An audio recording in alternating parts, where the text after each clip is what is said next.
right, well, welcome back to all of our small groups. We're so glad that you're joining together. First, just want to thank you guys for faithfully diving into the Word of God. This month, we are in the month of December, which of course means it is Christmas time. And so Merry Christmas to all of you. For some of you, that may be a few weeks early. For some of you, it may be right at Christmas. But whenever you're meeting, we're all going to be looking at the Christmas story. And so during this month's groups, we're going to be looking at Luke chapter 2 at the Christmas story and reading through that. And if you want to go back, you can go to the end of Matthew chapter 1 and Matthew 2, the beginning of it, and it tells a Christmas story there as well. But Luke chapter 2 is one that when I was growing up, every Christmas Eve we would go to my Papa Thompson's house.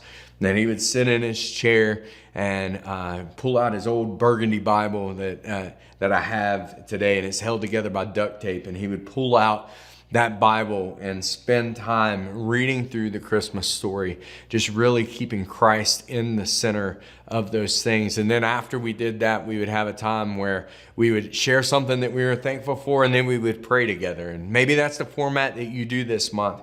But I want to challenge you. I know this is a story that many of you have heard before, time and time again. And maybe like me, you've heard it read or have read it over and over again. But I really think that there's value in taking the time and looking at the his who and his due portion of this.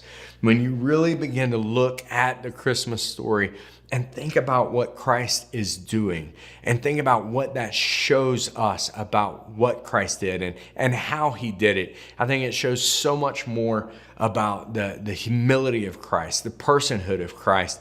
And I believe there's a lot of things that God just really wants to reveal to you through this passage. And so I'm not going to waste your time giving you a lot of information and stuff. I just want you to just go through this, dive in, and just let God speak to you about who he is based on the way that he came to this earth.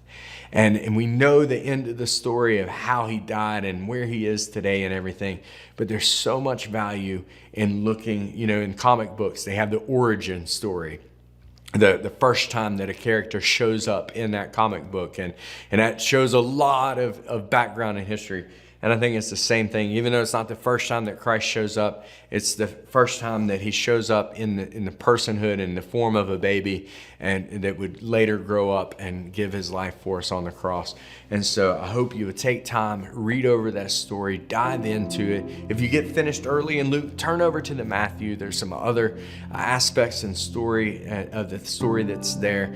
And then afterwards, even spend the time. I know Thanksgiving is the time that we set aside and we think that that's where you're only supposed to give thanks. But I think there's a lot of value in taking time to see how much Christ loved us, that he came in the way that he did, and just begin to thank him for who he is and all that he's done over this past year in your life. And so I hope you will have an amazing time in the Word of God, a time sharing the things that God has done for you over the past year, and spending some time together in prayer. I believe this may be your best small group yet, that God took the last and saved the best for last for this time together. So Luke chapter 2, you can dive right in and see what God speaks to you.